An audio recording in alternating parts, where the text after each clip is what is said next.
Welcome to the Build a Life After Loss podcast, where we inspire you to build a life of purpose and joy.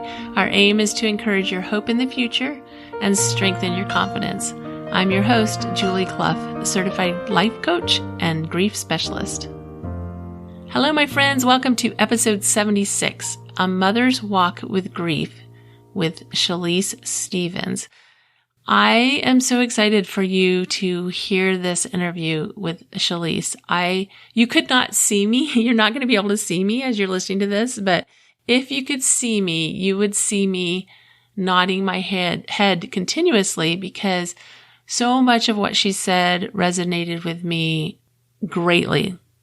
I felt her words and I felt the truth of the things that she shares, that journey that we take to the depths of darkness and grief, and that awakening that we experience on the other side of that when we're willing to open our hearts to the possibilities. I'm just really, really grateful to Chalese for doing this interview and looking forward to you hearing it and letting us know what you think. Here's a little more about Chalese. Chalese Stevens faced a horrific tragedy in June of 2004 when she lost her 4-year-old son in a water park drowning accident and has found a way to heal through writing and helping others.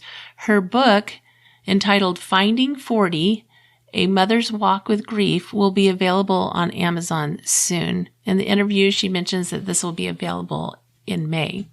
Her healing journey has consisted of helping others along the way, not only grieving losses of their own, but also fighting for lives not yet taken through her nonprofit organization, Rainy Days Foundation, which you're going to hear more about in a minute.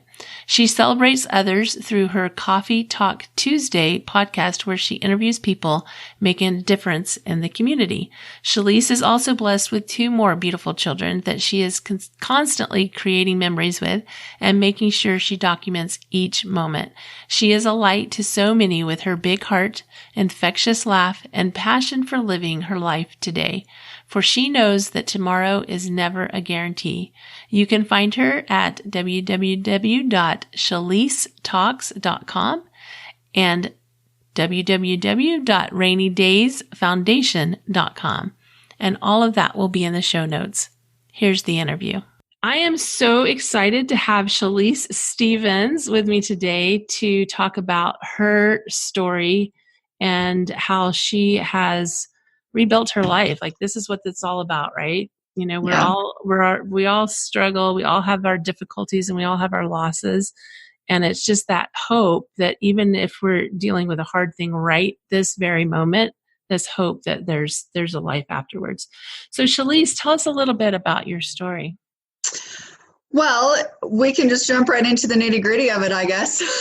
In June of 2004, June 15th of 2004, I took my son to a water park and we had this whole play date planned with our friends, and he ended up drowning that day.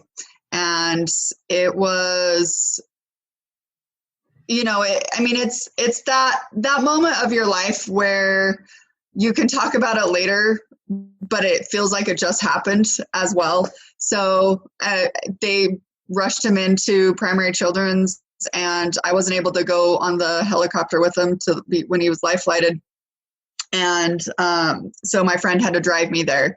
And when I walked in the doors, the nurse came out, and I felt this weird feeling that like everything was going to be okay. And then I said, "He's okay, right?" And she said no. And at that moment, like, the world just turned and I collapsed. But I ended up, going into the room, and the doctor was like, she's like, I did everything I could. And it was just that moment. And I sat and I held him for the longest time. And then, you have to eventually walk out that door. And I remember thinking, like, how do I leave my baby? I actually said that to my friend that was with me. How do I leave my baby? And she's like, and she didn't really have an answer for me, of course. But she said, you don't have to until you're ready. And finally, I kissed him on the forehead, and he was 4 years old. And I said, you better give God as much trouble as you've given me. and I walked out, and like, that's kind of the obviously the very condensed version of that day.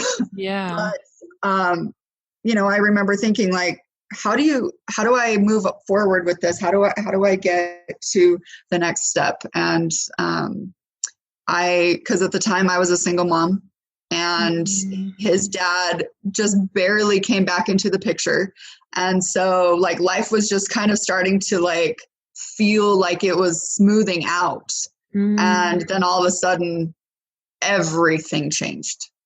And, I had to figure out how to do everything again, basically. I mean, it's like when you're in that zombie state, I felt like I was a little girl again, and I didn't know how to eat. Like, I was literally being force fed at one point because I was like, I'm not eating, and I hadn't eaten in a while. And so they're like, you're going to eat. And, I took a couple bites of whatever, but, and then, that night sleeping, like, you don't want to sleep because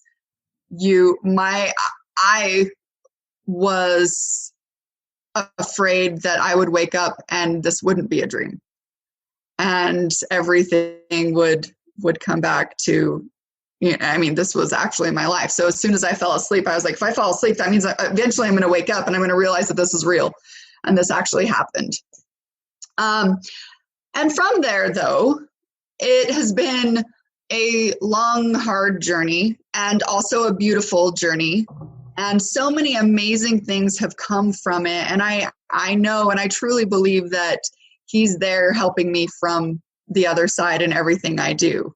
So, like I said, he was 4 years old, and this June, it will be 16 years since it happened. And there's days that it feels like I said, it just happened yesterday.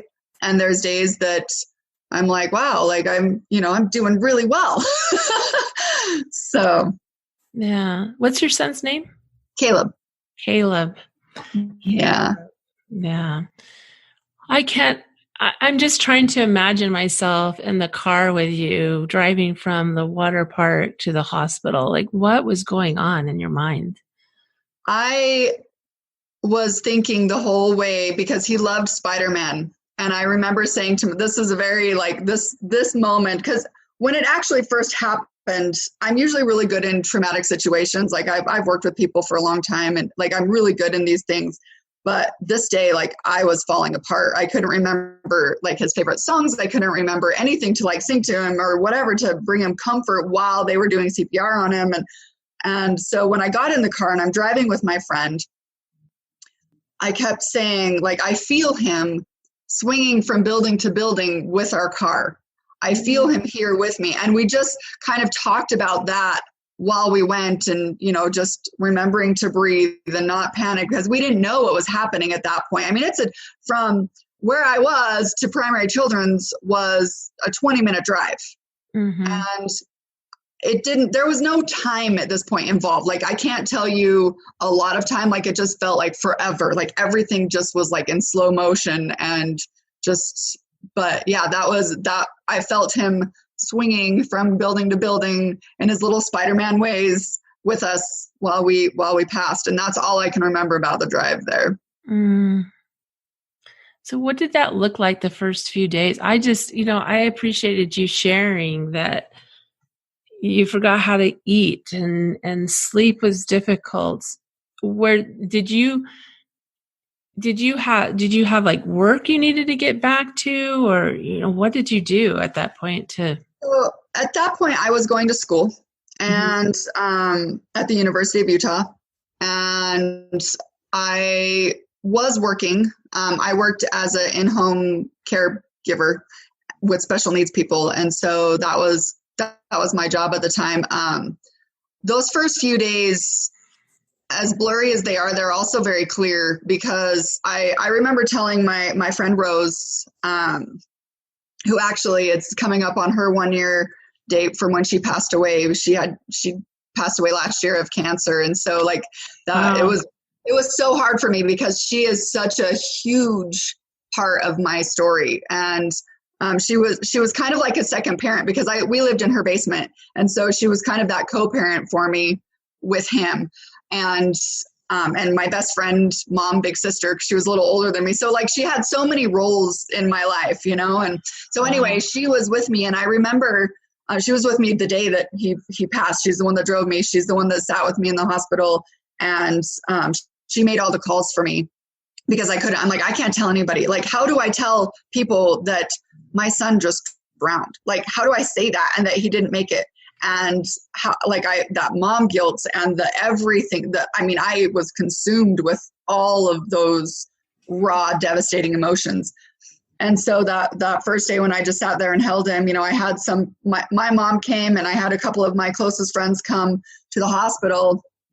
And then leaving the hospital, I remember sitting on the grass and just kind of looking out and be like, okay, well, now we have to go.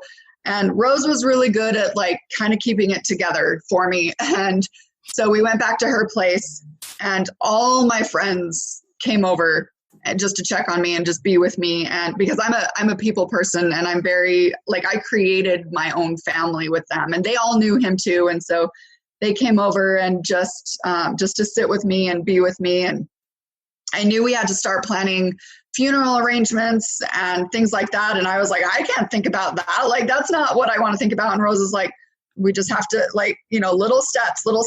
And I don't know that we necessarily talked about it that night, because I do remember that first night was when it was the scariest to fall asleep. And I was shaking so bad that I had two of my friends, so the guy that was like his dad when his dad wasn't around, my kids now, their dad, Dave, was with me. And we weren't together at that time though, but we were just super close. And so he was holding me on one side, and my other friend, she was holding me on the other side, just because I was shaking so bad. I thought I was literally going to fall apart. And I was like, I can't sleep. And so they finally got me to kind of calm down and fall asleep. But that was the first night. The second night, or the second day, was kind of funeral arrangements and things like that. That's more blurry because it's, you know, it's going through the motions basically. I did do a performance actually, because we were in a play. Caleb and I were in this little Jungle Book play that we had an acting studio that we went to, and they were putting on this play. And I believe it was actually the second night or the night after, because his funeral was 3 days after he passed. So I believe it was that Thursday night I performed that night for him, just to like be there. And I mean, there wasn't a lot of things I had to do. So, and it was really cool to like be able to just do that. And I don't really know how I did it. I just know that I did it for him. And he was still like, I could feel him with me. Mm-hmm. And then the night of his funeral, they performed again, and I didn't perform that night, but they performed. And at the end, they all did like, he loved Spider-Man, like I said. So they all webbed the crowd basically, and then called me up, gave me flowers, and I just was sobbing and everything. So, and then after that, I got really drunk. I'm not going to lie. And I kind of lost my mind. Yeah. So that was like the first. And then after that, I mean, I went into a really dark hole, and I dropped out of school. I called my work and I said, you know, I can't come in for a while. And they were really understanding, and it was more of a client-based thing, and it wasn't like a scheduled, I mean, I had a schedule, but they had other people that could fill in for me, because I'm like, I can't I can't take care of somebody else right now when I can't even take care of me. And that was my whole thing for a long time, was my family always depended on me a lot for helping them through things. Mm-hmm. And I was always kind of the fixer and the strength. And so I pushed them all away, and I only let a select few people into my world. And that's where I was for the first 3 months until I ended up going to Africa. That's a whole other story. Yes. How long ago, how long was that when you went to Africa after the accident? 3 months. 3 months. What in the world took you to Africa? So my friend Rose, her daughter she was in the Peace Corps, and she got in a terrible accident, and her daughter was about my age, a couple years younger. And she hit her head on a rock, and they somehow got her. She was like in the middle of nowhere, Africa. Somehow got her to the nearest hospital, which was like 2 hours away from where she was, and stabilized her because there happened to be a neurosurgeon in the hospital. I'm telling you, my son was with her this whole time. But Yeah. and then they finally got her to South Africa, and Rose is like, she's like, I'm going to go. It's my daughter and everything, of course. And I said, well, I have nothing left here. I'm going with you. And at first she was really nervous about that, but we talked about it. I said, I need to do something because right now I'm not doing anything healthy for myself. I'm not doing anything worthwhile. And if I don't get out of this hole and do something for somebody else and help you not ever have to feel the way I'm feeling right now and bring her back home, I'm going. And so that convinced her. And we went, and we were there for 11 weeks. And it was really the kickstart of my healing process, along with understanding my purpose as well. So that's a huge point of my story. Yeah. Wow. So was her daughter okay? Did she end up healing? She did. I mean, there's still a few things that, like, if she doesn't do her extra, because she was paralyzed on her, I believe, right side. And we ended up having every day we did therapy, because since we worked with brain injury people, that we had a lot of skills on that level. And so we were like, if you don't move it, you lose it. And she was just laying in a bed in the ICU. So every day we would go and I would read. She loved Harry Potter. So I read like almost the entire Harry Potter series to her when she was there. I would sing to her because I love to perform. And it was really like, and we would do exercises, and it not only helped her, but in this hospital in the ICU, there were several patients. And I remember even one of the wives was like, every time you come in, his heart rate changes, because he was in a coma, this guy. His heart rate changes, and he can tell that you're here to bring some hope and light. And it was so huge. It was such a huge thing. But she ended up coming home. I came home a week before she did. And then Rose and Christina was her name, came back. She ended up healing almost fully. She ended up getting a master's degree. She's now married to a doctor, and she has a little girl of her own. Wow. So, and then she actually ended up taking care of her mom last year, or 2 years ago when I guess it was like 2 years ago is when the cancer started. So like that whole time she was able to take care of her mom and pay it forward. And so that was a really cool cycle. Yeah. Beautiful, beautiful cycle there.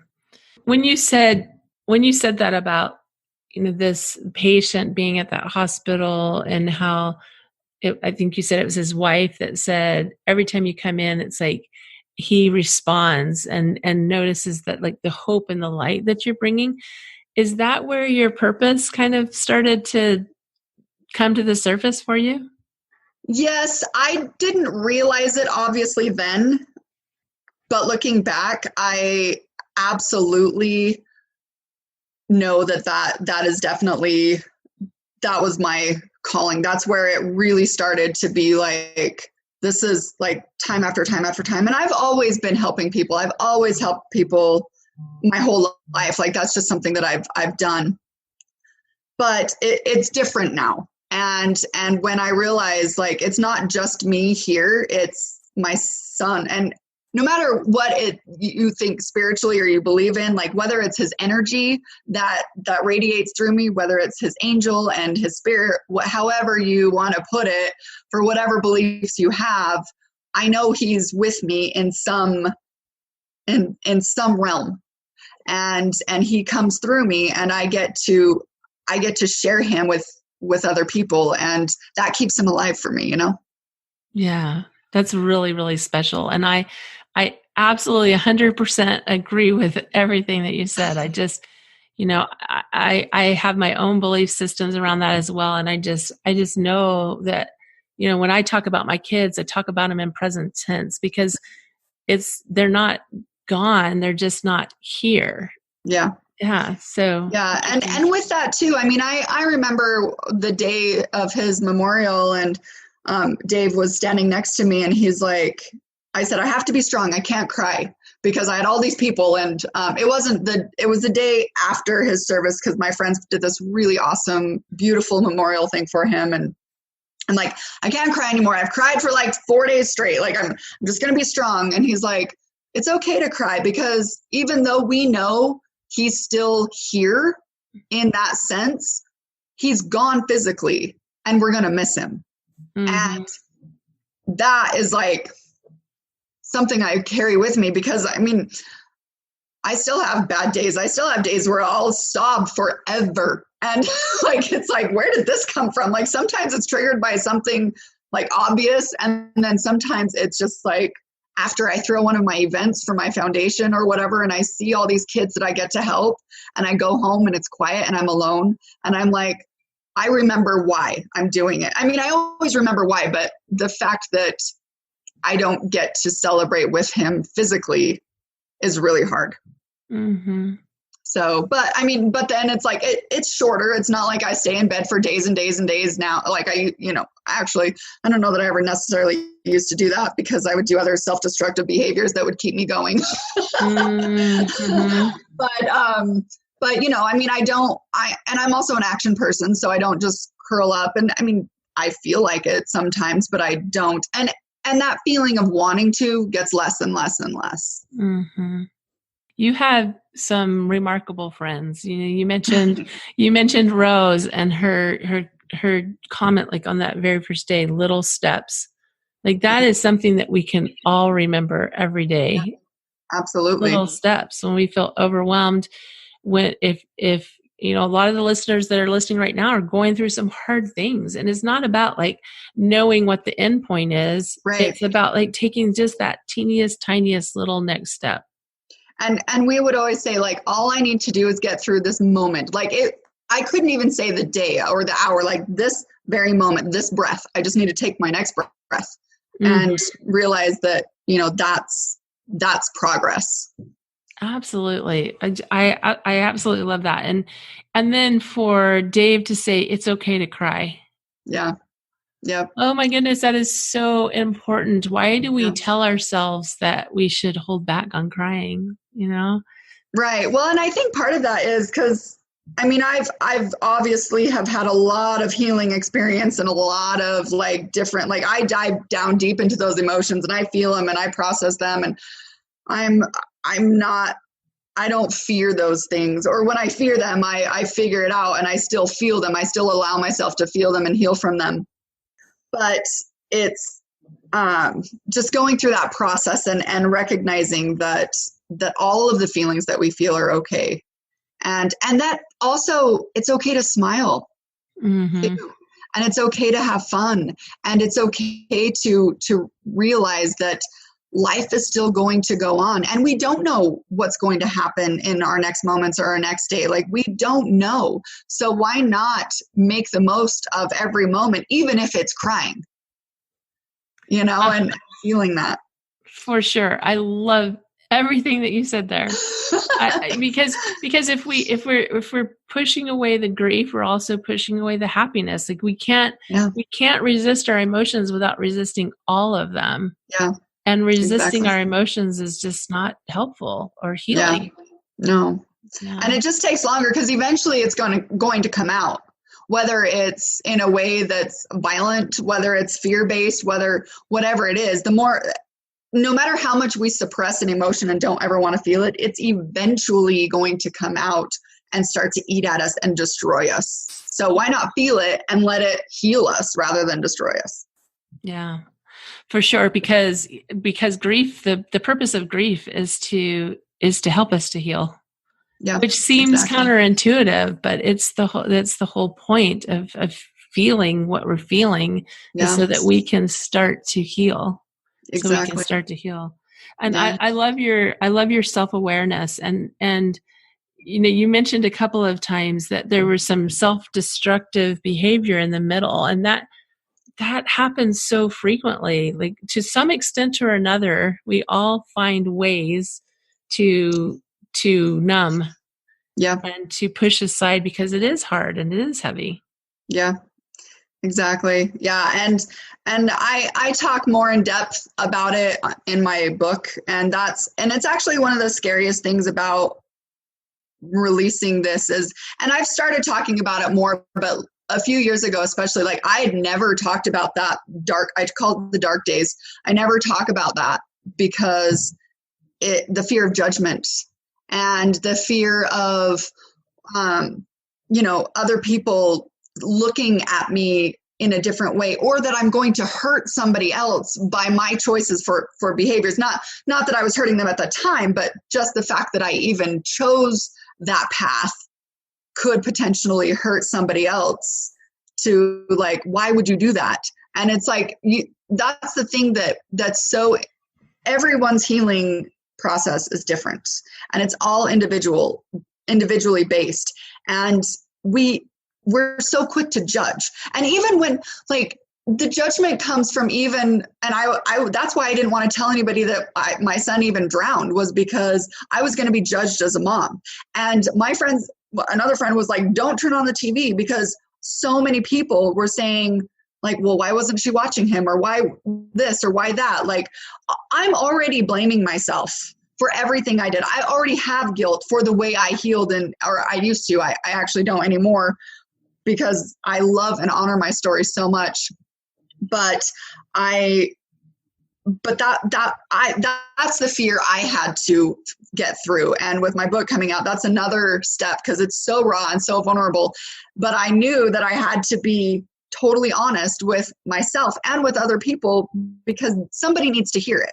Somebody needs to hear that it's okay, and that there's a point that you need to stop self-destructing so you can move forward in life.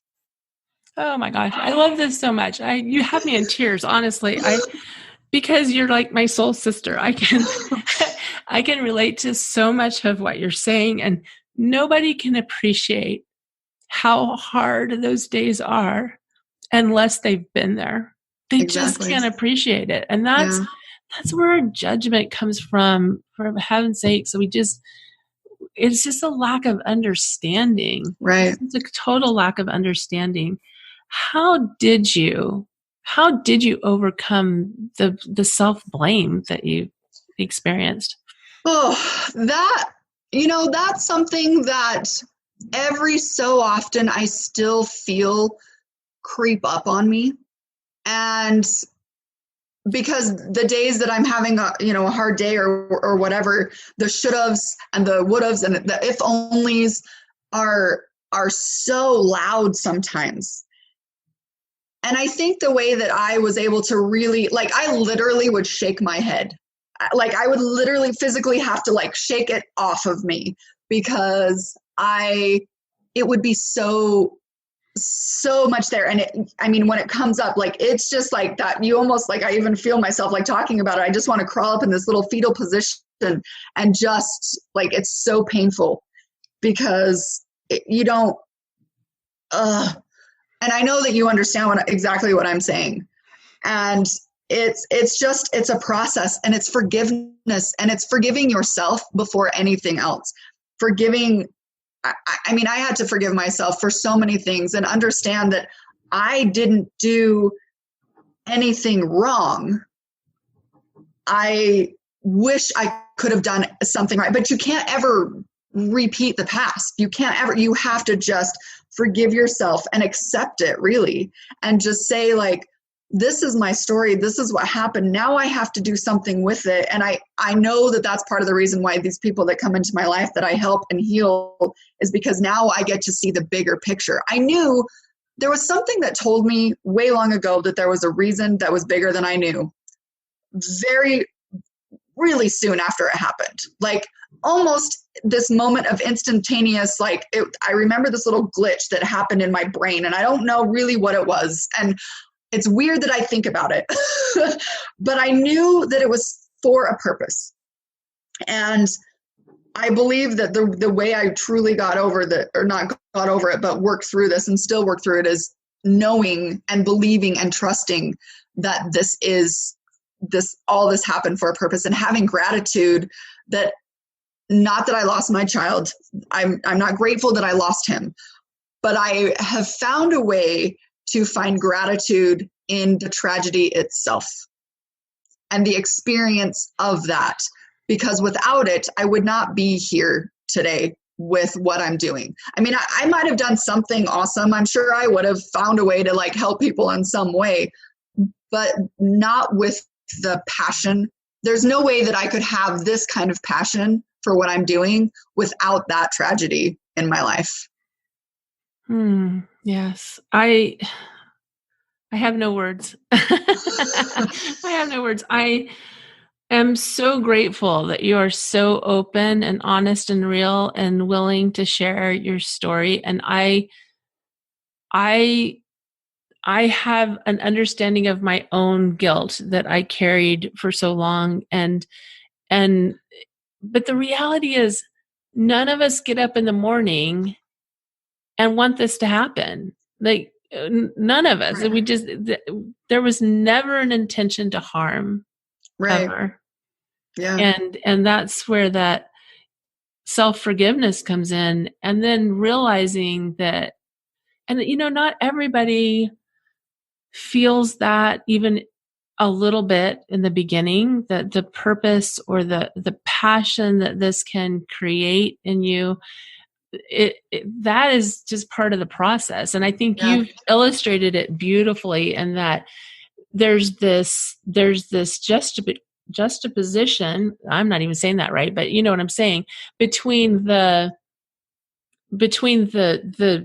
purpose kind of showing itself and the horror of what you're experiencing and the need to numb from that experience. Right. And then eventually we're able to work through the darkness. We're able to work through, and we kind of come to ourselves and realize, okay, these behaviors that I'm exhibiting are happening because I'm in pain. Yeah, exactly. And I'm gonna start dealing with the pain and let go of the behaviors. Yeah. And one of the coolest things about when I talk about my story and like when I think about, and my purpose develops and it expands as I move forward. And one of my questions to myself was, what is it about my story, my book, my path that's different, that not necessarily sets me apart, but adds to all these other wonderful people like you and so many people that I've met that are going through this and that are helping bring forth an understanding of grief and healing. And it's changed and it's morphed into this beautiful thing that I realize that what I bring that is a piece of the puzzle that was maybe missing a little bit or needed more expansion on, I guess I should say, that's a better way to say it, is that darkness, is that fact that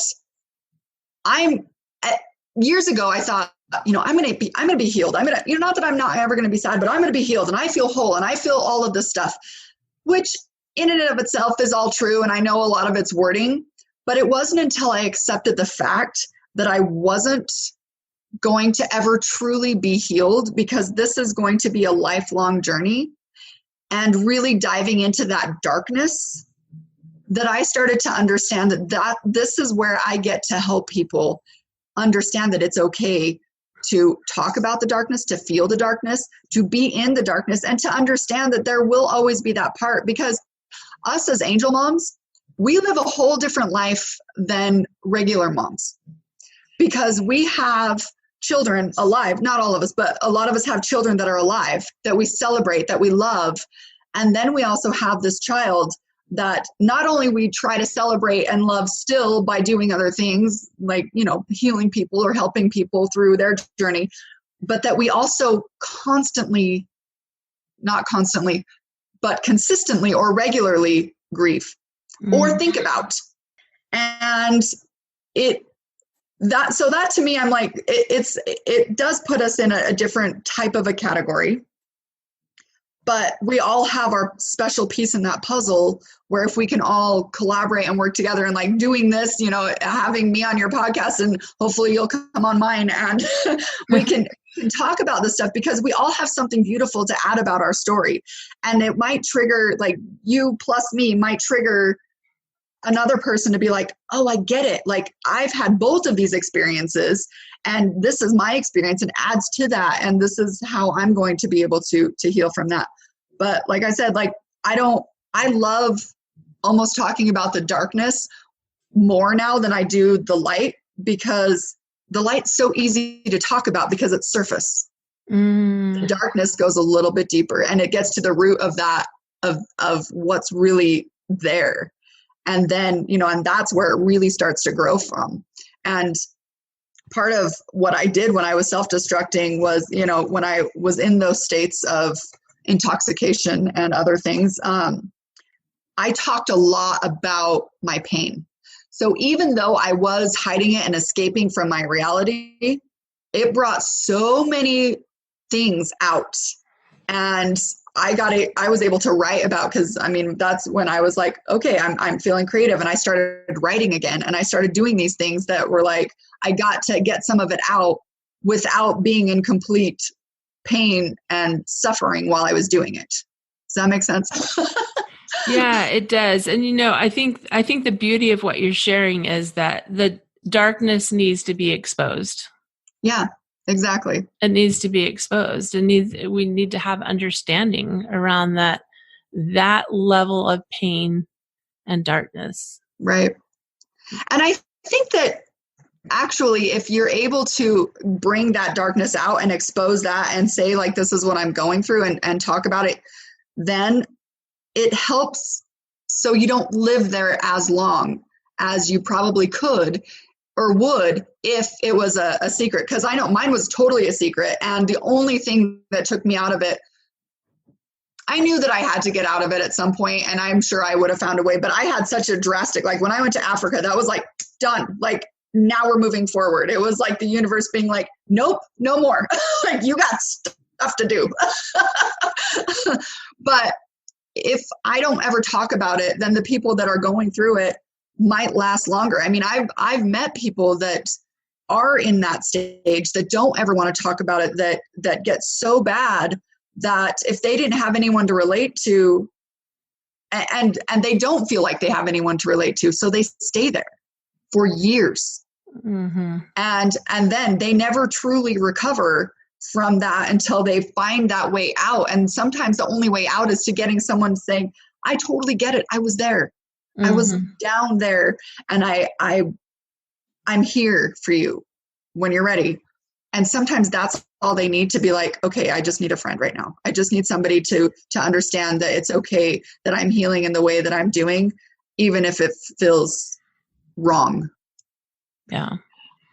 Yeah, for sure. I mean, like when I think of that darkness and I think of that secrecy, it kind of goes back to shame. We've created this bunker of shame.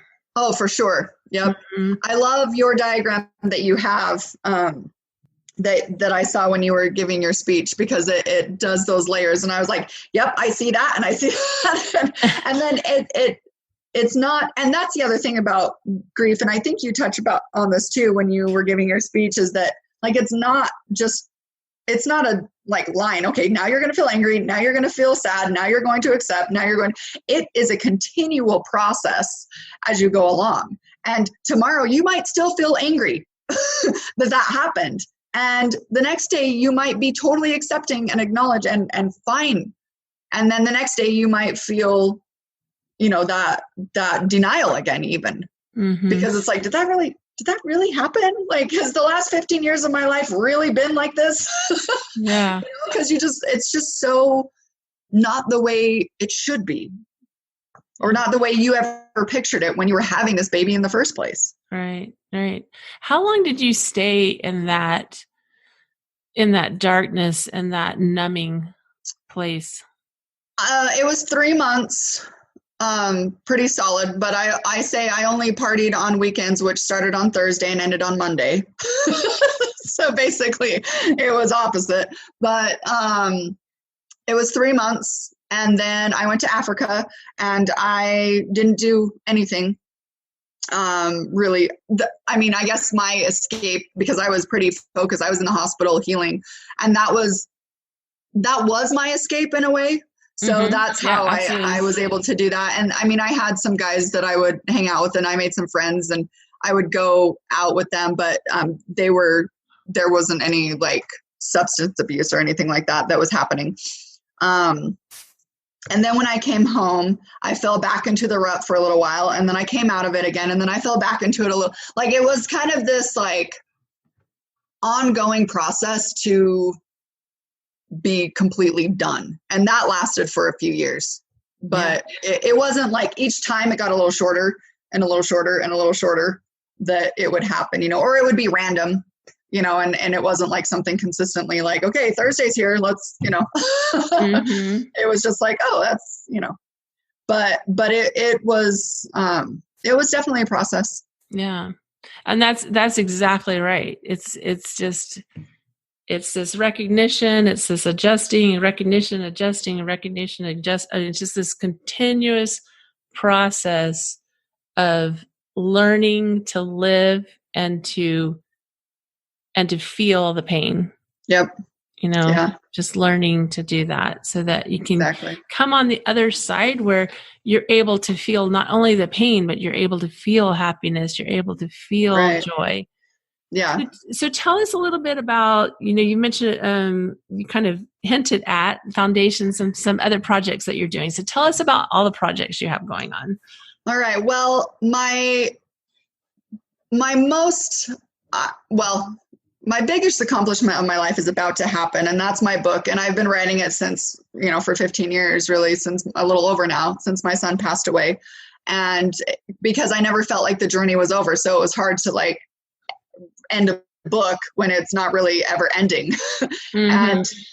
And that's, then I realized last year, I was like, I got to finish this book. Like, this has to happen. So my book is called Finding 40, A Mother's Walk with Grief. And it's coming out. We're having a launch party for it on May 16th. And it's just in the final editing processes, but it will be available on Amazon a little bit before that.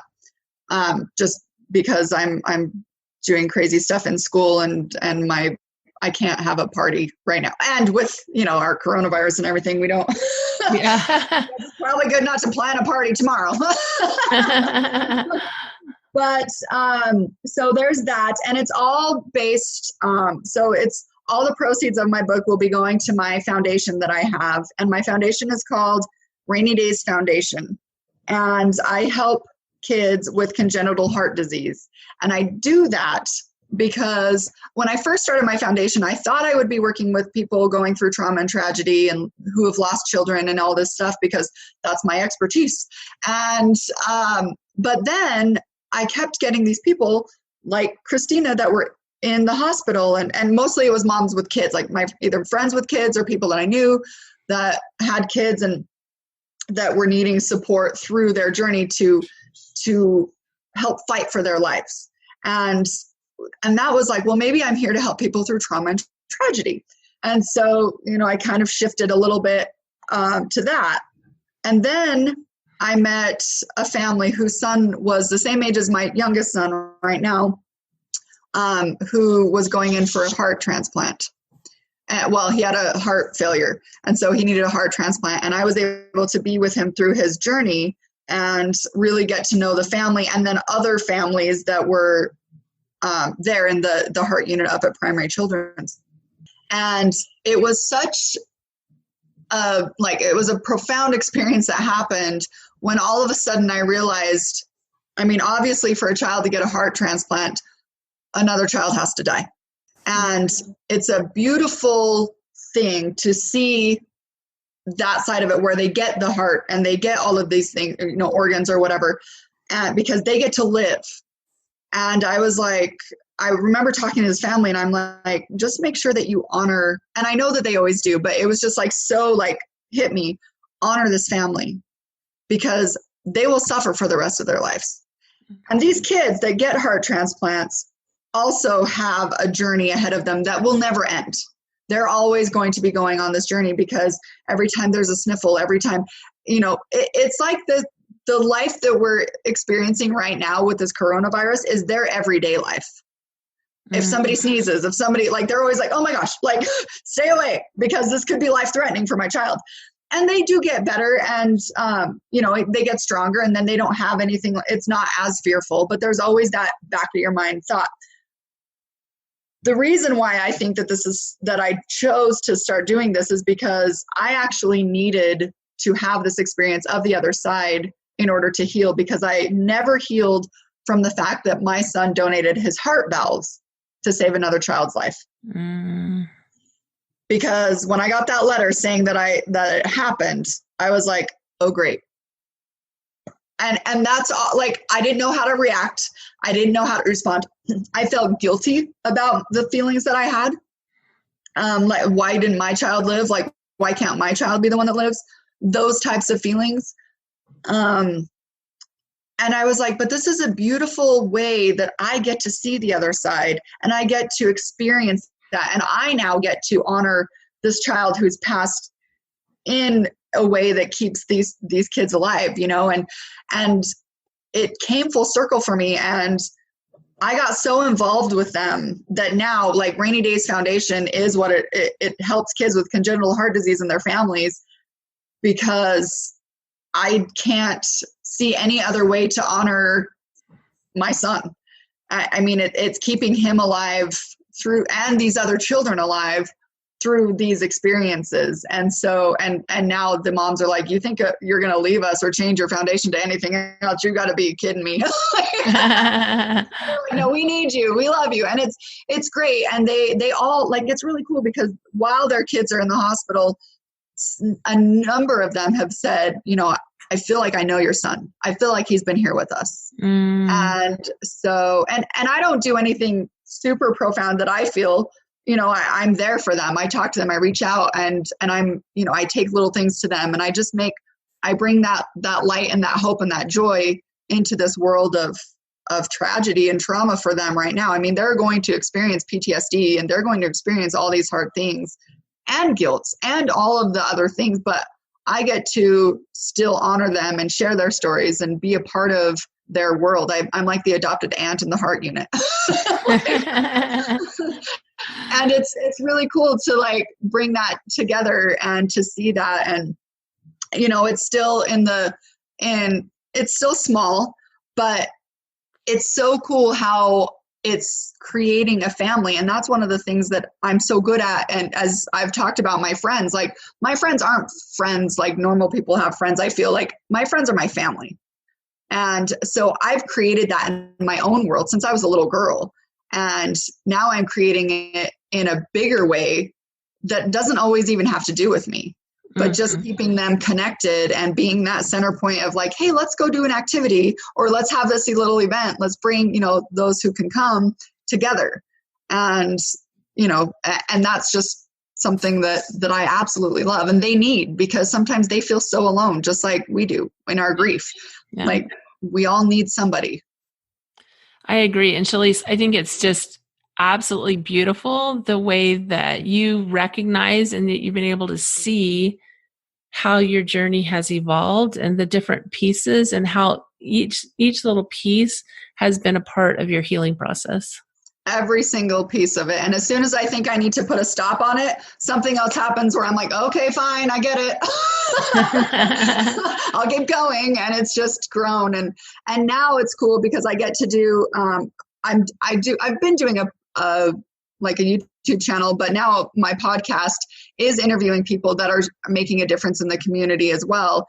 And we all have something to celebrate in us that we're doing to make a difference. And so they get to talk about their little things or big things, or whatever it is that they do that is trying to bring around hope and light and joy to this world that there's so much sadness and chaos in.